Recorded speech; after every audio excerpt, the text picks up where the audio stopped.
Hey everybody, welcome to another episode of Classic Gaming Brothers. I'm Zach. And I'm Seth. And we are the Classic Gaming Brothers. That's right. We are the Classic Gaming Brothers. Happy New Year! Happy New Year. Happy New Year. This is the 31st of the year for 2023. And when you're done listening to this episode, if you start it at some time in the evening, maybe like 11:30. 11:35, knowing how we go, yeah. Yeah, or maybe 11:25, depending on how long we talk. If you start it then, you can celebrate the New Year's with our closing outro. Yeah. However, if you start this episode at 11:59, we will say Happy New Year's with you. Happy New Year's! Welcome to 2024. If we look back, 2019, this podcast started, and we celebrated our first year with you back in 2020. And Zach said, let's just make this a clips episode so we don't have to record anything. I'll just string a bunch of content together. Whoa. I was joking about that. I was not being serious. I said, wouldn't it be funny if we did a clips episode? And, well, here are our top clips from 2020. Number 15. That time that producer Doug yelled at us. What if it was a clips episode of all unaired sound? Just all the neck cricks and farting that I do off camera. I was thinking about the unrecorded footage between the banters that we have with our guests and producers. Oh, that'd be fun if we constantly recorded. I mean, I do. I have a recorder under my desk, but that's only because I'm worried about the government. But anyway. Oh, yeah. Zach, yeah. What have you been recently been playing? Seth, recently I've been playing Super Mario Brothers Wonder, which Nice. I got as a Christmas gift from my brother. Nice. The game was released back in October of 2023. It is the first side-scrolling Mario title since 2012's New Super Mario Bros. U. It is a good game. I like it. It takes place in a different kingdom than the Mushroom Kingdom. Instead of the Mushroom Kingdom, you're in the Flower Kingdom, and you team up with Prince Florian, who looks like a worm, and he teams up with you, and you guys go on adventures together because Bowser has turned into a castle, and now he is destroying things. The game takes a lot of cues from the new Super Mario Bros. Franchise in terms of some of the design elements and level structure. However, at the same time, there's also kind of a new level of difficulty that kind of reminds me of how Super Mario World or Super Mario Bros. 3 played back in the day. So I think it's very much a return to form for classic Mario. At the same time, it does a lot of new things, does a lot of old things, and overall is just a great game. I've just enjoyed myself. I've had a good time, and I'm looking forward to playing more of it. I like all the different abilities. You can do this one ability where you turn into an elephant. There's another ability where you shoot bubbles, and then there's of course the fire flower ability, and so on and so on. So I like it. I can't wait to play more. And that's what I've been recently playing and what I'm probably going to be playing to end out the year. Seth, what have you been recently playing? So recently I've been playing the Expanse, a Telltale series, which was released back on November 20th of 2023, at least on Steam. I think it came out earlier on Epic, possibly. It was developed by Deck 9 and published by Telltale. Deck 9 is the studio that also brought us Life is Strange, so they're pretty good at doing heavy story-driven adventure games. In The Expanse, the Telltale game, you take on the role of Kamina Drummer, who is a belter, and you explore the dangerous and uncharted edges of the belt aboard the ship, the Artemis. You scavenge wrecked ships in Zero G. You may have to survive a mutiny or combat fearsome pirates, and you have to make difficult choices along the way to show how Kamina Drummer's true resolve is. Kamina Drummer is at the beginning of the game, the executive officer aboard the Artemis. The executive officer is the second in command of the ship. There is a captain who is in charge of the ship, and then there are various other roles under the executive officer and the captain, such as the medic, the mechanic, the pilot, and the crew. The crew are generally the people who do things outside of the ship, like board other ships. The ship's crew consists of people who are belters, people who are from Earth, and people who are from Mars, who are also known as Martians. However, everyone is human because this is the Expanse. Belters are raised in 0G. They're humans. They live in 0G, but they have like elongated limbs, and their limbs are like more brittle, or supposed to be like not as strong because of their development within 0G. So the Belters tend to be a bit more, not necessarily more alien, but they definitely tend to be a little bit more non-human characteristics. I've been familiar with the Expanse universe, but I'm not super familiar with the Expanse universe. I'm familiar enough that I'm getting things in the game, but I'm not familiar enough that I'm not getting everything, which is okay. Maybe it'll inspire me to eventually do more with the game. I'm actually going to talk more about this game as we get into this episode. So yeah, bear on the line to hear a little bit more about it. That's cool. I'm not familiar at all with The Expanse beyond people telling me that I might like the show, which I think everyone tells me when there's a science fiction series that is doing good. Like Foundation, people are like, you might like the show, and I haven't watched any of them. So the reason why I like The Expanse, and I did watch at least the first 2 seasons of the show, and why you may like it, is that it's a little more grounded in real science. So like when ships take off, it's very jarring for people. And when they stop, it's very jarring. And people generally have to be injected with medication when they take off in the ship that's, I just feel like a way that we would solve things today.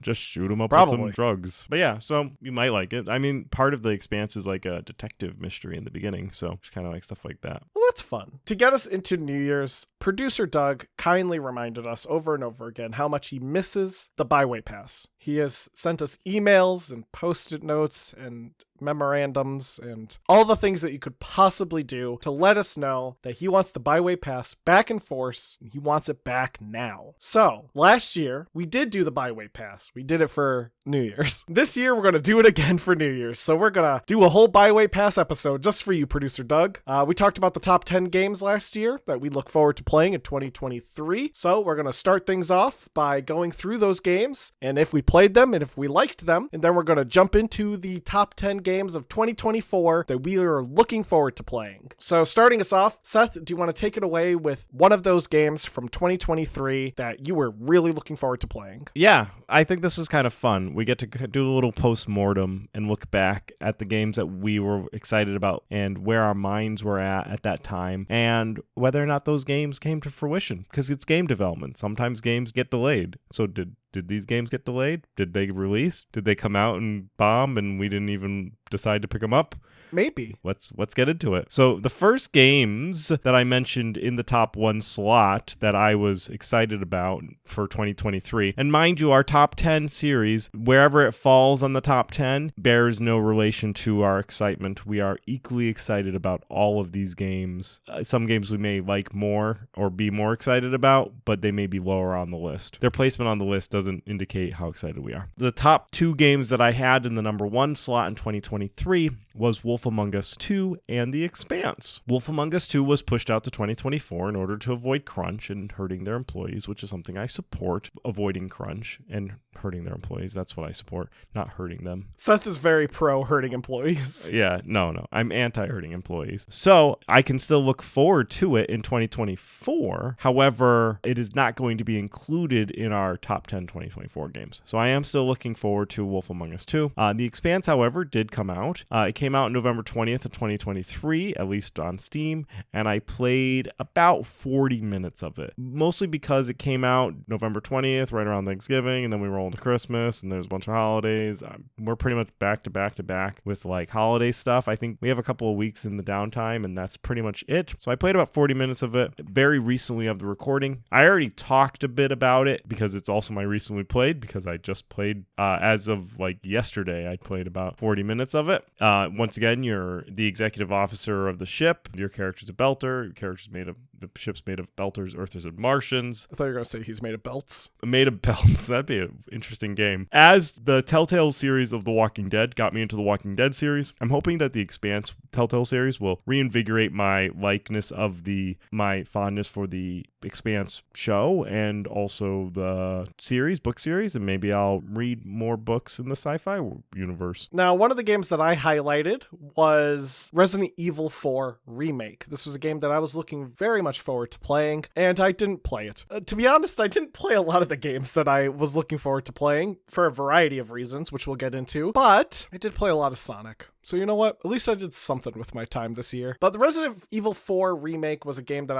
I just thought looked really good. I'm a big fan of Resident Evil. I like what they did with the remakes for 2, and I didn't get a chance to play Resident Evil 3 remake, though I heard good things about it. And I like Resident Evil 4 as a game, so I was looking forward to playing Resident Evil 4 remake. And it did release March 24th, 2023, and it was released by Capcom, and I have heard good things about it. I've heard that people have enjoyed it. I've heard that it both adds to the original game while also not really taking away too much from the original game. And what I mean by that is that the original game is so iconic for many reasons, and they didn't necessarily change things that were weird about the original game because some of those weird things are just very iconic. One of the things I'm referring to is like a line early in the game when Leon gets to the village that's filled with villagers infected by Las Plagas, and as you walk into the village, suddenly all the villagers just start walking away, and Leon goes, "Where's everyone going? Bingo?" I'll hopefully try to get to it maybe in 2024, though again, I've heard good things, and it is one of those games that is it's just on my list at this point. The next game that I specifically talked about in our episode from a year ago was Firmament, which was slated to release in Q1 of 2023, and it didn't come out until May of 2023. It is a new property by Cyan Worlds, and it stepped into a pile of controversy. They apparently at some point in time used AI in the development of the game, and they cited in the credits that it was used in Everyone Tore It Apart. They were really mad.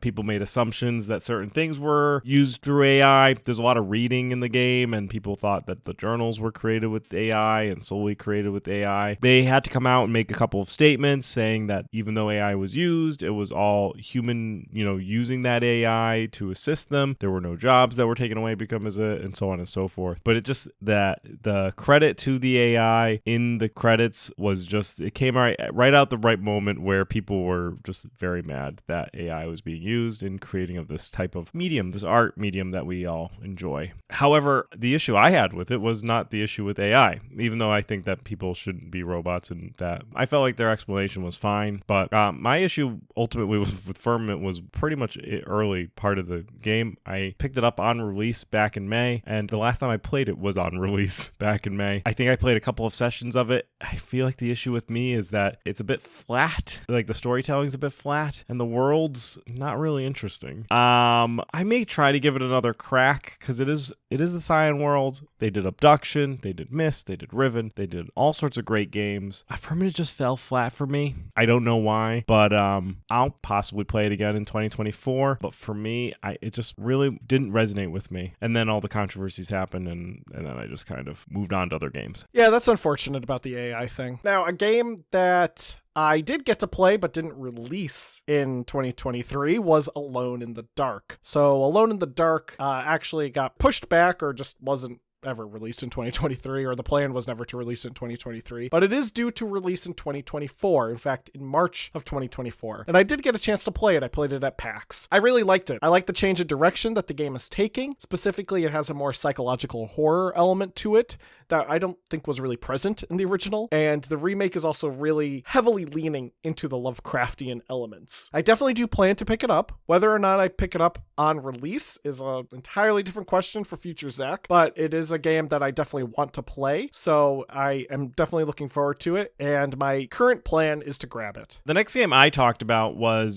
Star Trek Resurgence, which was released on Epic Games, but it's not due to release on Steam until Q2 of 2024, which it should release fine on that date because it's already available on PC. So when they bring it to Steam, it's not, I assume it's not too entirely complicated to do that. Anyway, it looks like a fun game. I think I'll enjoy it when it does come out for Steam, but I'm going to keep waiting till then because there's other games that are available for me that I'm playing, and I think I'll have stuff to play until Q2. I honestly have stuff to play till the rest of my life, but I'll have some current stuff that I want to play up until Q2, I'm pretty sure. A game that I was definitely looking forward to, but I frankly didn't pick it up because I forgot about it, was Colossal Cave by Cygnus Entertainment, specifically Colossal Cave that was recently created by Ken and Roberta Williams. It did release in January of 2023, 2023, January 19th. So you had all year not to pick it up? Literally all year, and I just completely forgot it existed. It's not even on my wish list, which I thought I wish listed it. I'm kind of sad I didn't pick it up because it looks like a fun game, and it's got some pretty positive reviews from what I've seen. Ken and Roberta Williams are great game designers. I like their work, so I'm not surprised that it's been well received. I didn't realize this at first, or at least if I did, I forgot I realized this, but apparently the whole idea about this version of the game is that it's based on Roberta Williams' memories of what it felt like to her to play the original Colossal Cave text adventure in 1979. So it's based on her, like, imagination. They did go back and update it. They released this Colossal Cave game in January, and there were some issues with it. They went back and they overhauled it based on input from different people. Hopefully I'll pick it up within the next year. am going to put it on my wish list this time, so I will at least remember to grab it when it is on sale. One of the games that I talked about in 2022 for 2023 was Baldur's Gate 3. I've talked about this game a lot. I think I've mentioned it a number of times every couple of months, and I've played a lot of it. It came out in August, and I played a paltry 348 hours. I'm going to say at least of those 20 hours were just me leaving the game on by accident, but I would say a solid 200 to 250 of that is actually trying to get through the game. And then I'm going to say like the rest of that, like 100 hours was probably in the early access, because it didn't restart your playtime. So I played about 40 hours in early access, probably left the game running for about 20 hours, and then the bulk of that rest of that time was me playing one game. One character through one game. I love Baldur's Gate 3. If you even remotely are interested in fantasy and role-playing games, check it out. Even if you're not really interested, if you just are like casual, vaguely like Lord of the Rings, check it out. It's a great game. And right now until January 4th, during the winter sale of Steam, it's 10% off. Now, a game that I was interested in potentially picking up a physical copy of was Skate Cat by SJ Games. This is an NES homebrew, and it did get a physical version that released from Limited Run Games, but I did not get a chance to grab it because it sold out too soon. Beyond that, I did play the demo. It's a very fun little platformer, and I definitely recommend trying it out if you're interested in homebrews and NES games and such. But if I do find a copy of the game physically in the future, maybe at a convention, I'll be sure to pick it up. One of the games that I mentioned that I was excited about in 2022 being released in 2023 was Hogwarts Legacy. I played about 11 hours of it. I haven't played much of it since March. I did have a close friend of mine who bought it and gave it to me because he really enjoyed it. I enjoyed the bit that I've played. I think the issues were, I want to say there was I had my Steam Deck, and I think I was trying to play it on my Steam Deck, and it wasn't running that great on my Steam Deck, and I wanted to play more games on my Steam Deck type of deal, and I just didn't have time to sit down in front of my PC and play it. I don't know. There's probably a bunch of excuses that I have. There was a thing that frustrated me, and I got mad. And I think I stopped playing it because I got mad because something failed. I'm not somebody who particularly likes it when the game edges you out and you can't reload a save. And I think that's what happened with me at Hogwarts Legacy. So it's out. It came out on time, and it's a all right game. Well, the last game on our list of games that we were excited about playing in 2022 that came out or didn't come out in 2023 was Tintin and the Cigars of the Pharaoh by Pendulo Games and Microids. It did release November 7th, 2023, and it has universally bad reviews. I don't feel too bad about not picking this one up. It's a shame because all of the reviews pretty much start with, I was very excited for this game because I loved the comics. Then I played it, and it's very glitchy and bad. And that just seems to be the problem. It seems to be a game that is just not well put together and is full of glitches, and it just has not been updated yet. And from what I've seen of the game, it looks good visually, but it's also not what I expected. When I was thinking about this episode we recorded back in 2022 last year, 2 years ago now, I thought it was going to be like a 2.5D Monkey Island style adventure game. I was thinking like Dragon Sphere with better graphics and Tintin characters. I wanted something like that, but it's not that. It's like a full 3D action game. And I'm like, that's just not what I want out of Tintin, because I feel like games like that, especially games like that are licensed based, can be so hit or miss. So I'm a little disappointed by Cigars of the Pharaoh, mostly because I think Tintin is a great license and it can do very well in video games if you you try hard enough. And I think people need to stop associating Tintin with this like action adventurer, which he kind of is, but think of him also like a detective, because Tintin is arguably also a detective. Like, he solves crime. He's a journalist. He's a journalist, but he's not like Indiana Jones, right? Like, when he is put into adventure scenarios, often they're by accident, and often he kind of gets out of them completely by chance. Or by Snowy. The reason the Tintin movie works in some places is because there's this long action sequence of him like on this motorcycle, and it's just all coincidences of why he's surviving, which is just, that's Tintin. Like, it's just a coincidence that he makes it through things. I think Snowy at one point in time rescues him from Al Capone. He sure does. Tintin, the Cigars of the Pharaoh, yes, it came out, but I'm not looking to spend $30 on it, at least until I have heard that they have made some substantial fixes to it. Now, to get onto the episode, really, to talk about our top 10 games that we're looking forward to in 2024. So these are games that are all slated to come out in 2024, and then maybe January, in a year, we'll come back and we'll talk about these games and whether or not they came out, and if we played them, or if we just played more of Baldur's Gate for the entire year of 2024. The first one that we're going to talk about is the game called Avowed, which is a game that is being developed by Obsidian Entertainment and is not to be confused with there is a 2D adventure game called Avowed, which is also very good, but that's done by like Wajidai, and not done by Obsidian Entertainment. Avowed by Obsidian Entertainment is a upcoming action role-playing video game and is going to be taking place in the same universe as Pillars of Eternity in the world of Eora. So you get to play as D&D characters that are not D&D characters because they didn't have the license to make said D&D characters, and they made their own world. So they made their own like fantasy world where there's still like paladins and knights and fighters and thieves and assassins and wizards and clerics and stuff like that. But it's in their own world with their own rule system, and Avowed is going to be in that world, except instead of being an isometric game where your character is an inch high, it's going to be a first-person game, and it's going to be like Skyrim, except it's not set in Skyrim. It's going to be set in Eora. I'm very excited to play in this game. It looks like it's going to be that Skyrim game that we're all missing in our life, with like visceral combat, magic in one hand, sword in another hand, going toe-to-toe with up against your enemies. Really a series of games that we've been missing out, I want to say, for quite some time. I think there's been a long time since we've had a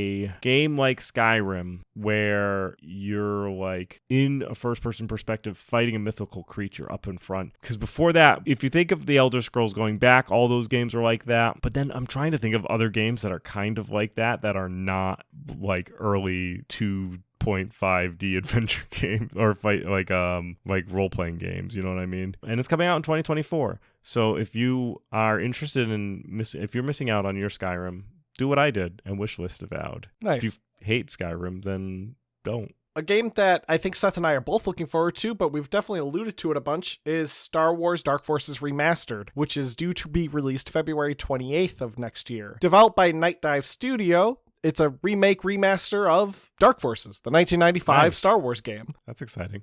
Yeah, we've talked a lot about Dark Forces, including very recently when Seth gave it to me as my retro rewind. So I don't need to go too in depth on the plot, but it's going to be interesting seeing what Night Dive can do to make Dark Forces essentially worth buying again. Because I own a copy of Dark Forces already on Steam. Night Dive needs to do something amazing in order to make this game worth me getting a second copy of Dark Forces. And I believe they can do it because Night Dive has consistently churned out quality products. But some of the things that they're looking to do is upscale the game so it'd be 4K with 120 FPS, updated animations, controller support, gamepad support with a weapon wheel and rumble, and various other quality of life changes. The gamepad support with weapon wheel and rumble makes it sound like they're also really pushing it to be a Steam Deck compatible game, and that's also exciting. So Dark Forces Remastered, it's definitely going on my, I want this game, and I really can't wait for this game. So hoping for all the best when it comes to it. So for our third game that we're looking forward to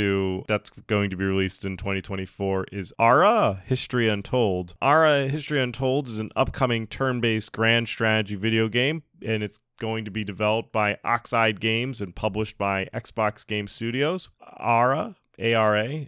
History Untold is about building and leading a nation through an alternate history. It kind of reminds me a little bit of Civilization, where you're given like a little group of people and you bring them from the Stone Age all the way up to the modern. Nice. Except it's a little bit more zoomed in than Civilization. So you can see your like Ferris wheel in your city, and it looks like more of like neighborhood control versus Civilization's like city control, right? I'm not sure, but it does look like it's going to be a pretty dynamic world. Some of the kind of the points of change is that they're going to have true simultaneous turns. So every turn, every nation's actions and choices will resolve simultaneously. Instead of like in Civ, where like I do something and Zach waits 10 years and then I end the turn and then he goes to Zach and he does his turn and stuff like that. In this, everyone will take their turn at the same time. And I'm guessing group consensus end the turn. But like as Zach moves his troops across the field, I will see Zach's troops moving across the field. So I guess it will also play into the speed of you being able to do something. Kind of like a blend of real-time strategy and also Civ building type of deal. I also noticed that they had a way of where you can have an influential figure be representative of you, and you could play as like George Washington, but also the game takes place from the dawn of man. So if your leader never changes, you're essentially the role play of it is that you're George Washington who's immortal. Nice. It looks like an interesting strategy game. I'm excited that like real-time strategy, grand strategy type of stuff is getting additional games. There was some other 4X type games that are coming. I don't think this is really 4X because I think it's closer, but there was a game that like I want to say like honorable mention called Hypocrisy. That's going to be 1970s Cold War. So I'm glad that there's some interesting strategy games coming out in the 2024 because I really like the strategy genre and I think it's sometimes underrepresented. Cool. Another game that we have on our list is Paper Mario: The Thousand Year Door. This is a remaster of the original Paper Mario: The Thousand Year Door, which originally released in 2004 for the GameCube. It's actually a game I've never played. I did love the original Paper Mario, which came out on the N64. I have a copy of that. It's one of my favorite role-playing games, but I never got a chance to play Thousand Year Door, and the GameCube version is very expensive right now. So instead of saving up money to pick up the GameCube version, I'm going to play the remake. Why not? It's a game that I'm excited for to be able to try essentially Thousand Year Door for the first time with hopefully a pretty good remake. It sounds like it's going to be a good one, and from what I've seen from fans of the original, they seem to think it's going to be faithful, so hopefully it's not a bad remake. Hopefully it does a good job, and hopefully it's a good way to experience Thousand Year Door for the first time. Number 5 is going to be Vampire the Masquerade Bloodlines 2. Vampire the Masquerade is a game that's close to my heart. I like the vampire genre. I like the Bloodlines game. Vampire Bloodlines 2 is an upcoming action role-playing game, just like Bloodlines.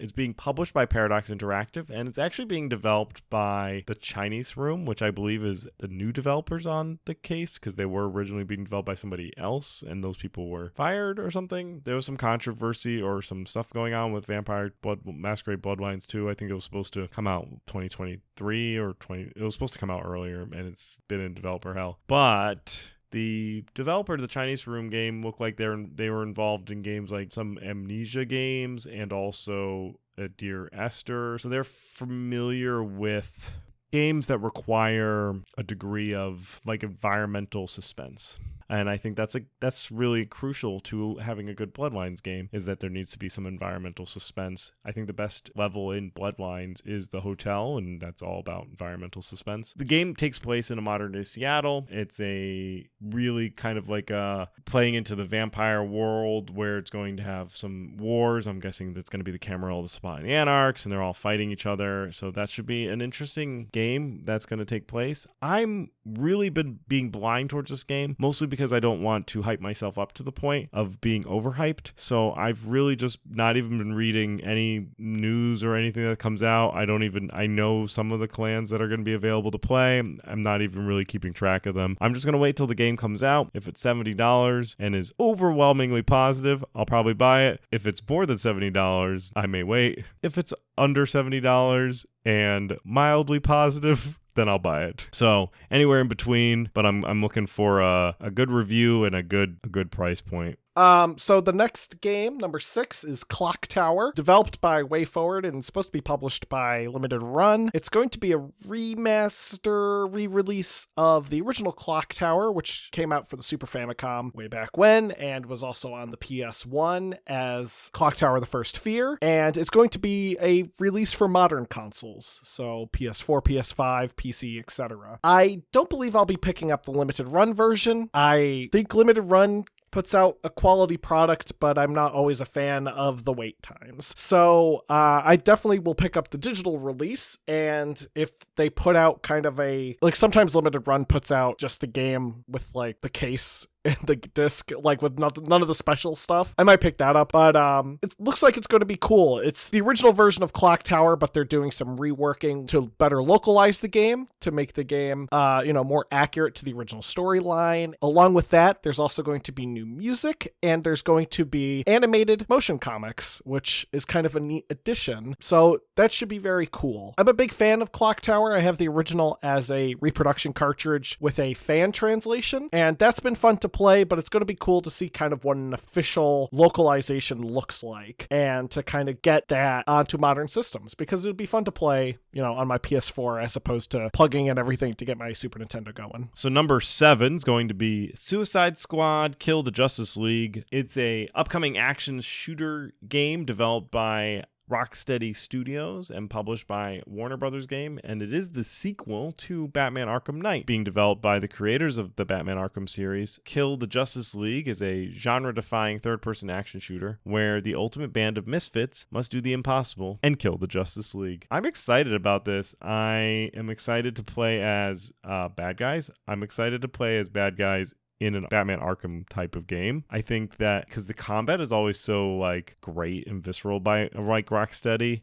The game is going to MSRP at $70, which is no bueno for me. And the digital deluxe edition is $100, which you could buy right now, because it's actually coming out in 5 weeks. It's supposed to come out February 2nd, 2024. I don't know if it's a day one purchase for me. If they give me a 10%, 15% off discount, maybe a day one purchase, but I'm going to hold steady. I like Suicide Squad. I like Rocksteady. I don't like them $100. I may pay the $70. I'll definitely look to pick it up sometime in the year of 2024. Our number 8 is Star Wars Outlaws, an upcoming action-adventure game by Massive Entertainment, published by Ubisoft. It looks to incorporate stealth, open-world mechanics, space combat, and vehicular combat in a game where you play as an outlaw named K-Vess, who is supposed to be taking on a heist. I love heists. I like open-world games. I like Star Wars. And from what I've seen of gameplay demos, it looks great. There hasn't been a demo released that's playable, but from what they've shown of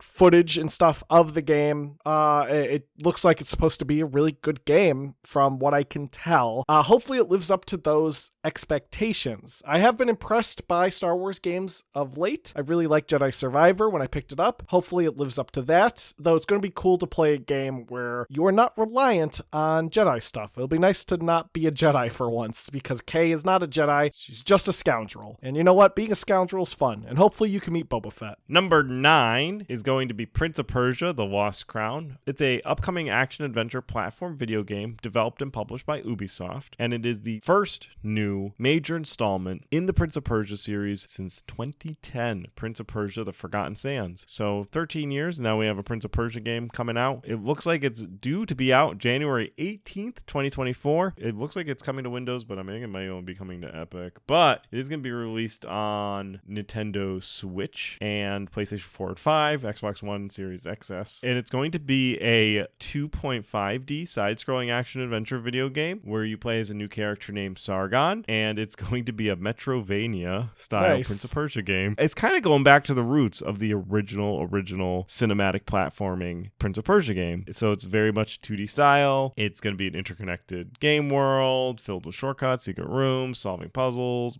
to progress. I'm looking forward to it. It's something that I may actually look to pick up on the Switch if it doesn't come out for Steam, because this just looks like a fun game to play on the like a handheld, as it were. Very cool. Now, the last game on our list is a game called Llamasoft: The Jeff Minter Story. It's a documentary game of sorts about the career of Jeff Minter, who was the creator of Tempest 2000.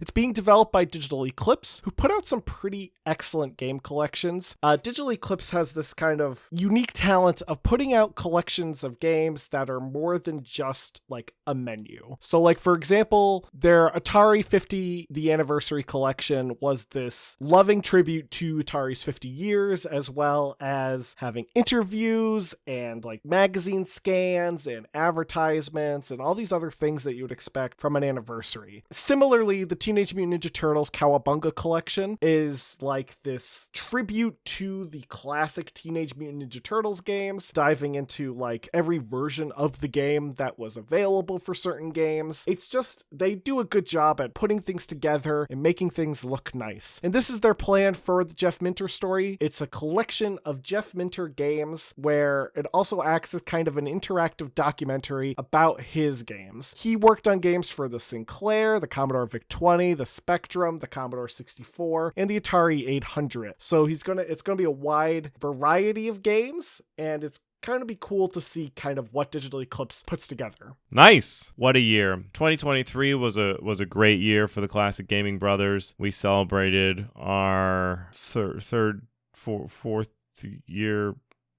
fifth year. I don't know. We've been doing this for a while. We celebrated a number of years together, and the best part about not giving an actual number is that we could just slice this data into our clip show, which will be coming out. All right. Anyway, for the Retro Rewind, because that's where we're going to move on to, we're looking forward. Not only do we look forward to the future, but we also look towards the past. Zach had me play Mighty Morphin Power Rangers, the movie, the game. This game was released on the SNES, Genesis, Game Boy, and Game Gear. And if you played any of them, you didn't play the other game, because there was 4 separate games that were all Mighty Morphin Power Rangers, the movie, the game. The SNES and Game Boy are most like each other, and they are both side-scrolling action games, though different side-scrolling action games. The Game Gear is a competitive fighting game. The Genesis game, though, is a side-scrolling beat-em-up game where you play as one of the Rangers, where I'm told later on you get to play as a Zord and also beat-em-up stuff, depending on the level. I didn't get that far, but I did play it. You get to walk through the streets, and there's a massive timer, and timers stress me out in beat-em-up games, because one of the issues I have is that a lot of the creatures you fight as like mobs are like putties, and the putties spend time just puttying around as putty, and like literally the time is just counting down, and you can't interact with the putties when they're doing their putty dance across the ground,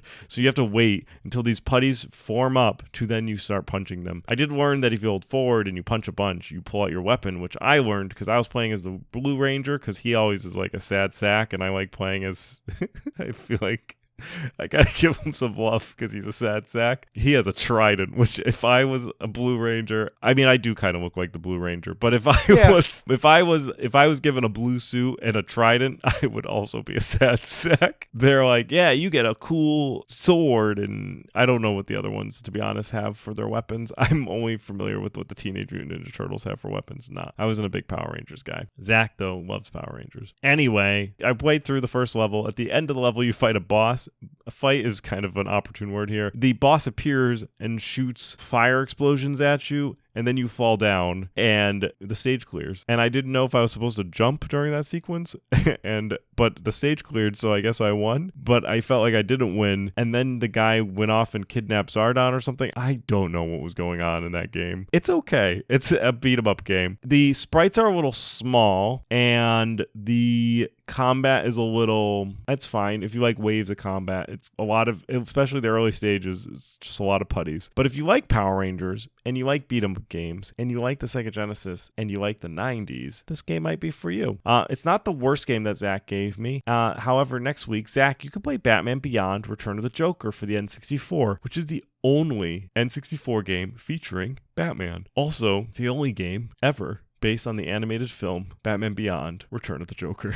The game is very good. I do not believe you. Seth had me play Dark Legions by Silicon Knights, and published by SSI back in 1994. It's a strategy game, and kind of like chess type of strategy game. So basically, you start out with a certain amount of money, and you purchase units, and then you place them on a board, and then you give one of the units an orb, and then you command your units to do different things. And it's turn-based, so the computer or your enemy or the person you're playing against takes their turn after you take your turn and vice versa, and you guys fight your characters. It's an interesting game. I thought it has really nice visuals. Each sprite is incredibly detailed. They're very large sprites for the characters. It is not super intuitive, but once you get the hang of it, it does seem to move along at a quick pace. And by quick pace, I mean for a turn-based strategy game from 1994. Next week, Seth, I want you to also play an MS-DOS game, and I want you to also play a game that's going to take a little bit of strategy, because it's Sherlock Holmes, Consulting Detective. That's exciting. I do want to make a note, Zach. You were really good with letting everyone know who developed and published your game and what year. The Mighty Morphin Power Rangers, the movie, the game, was developed by Sims for the Genesis and published by Sega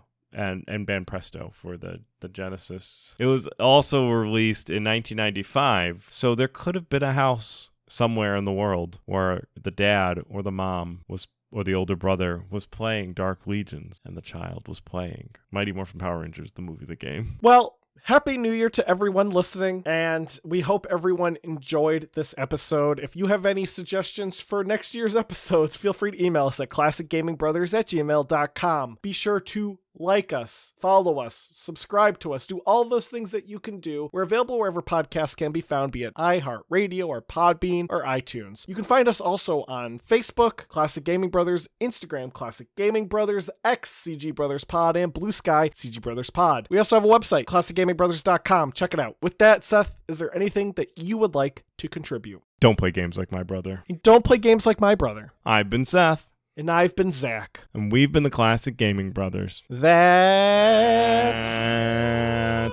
right. Yeah, that's right.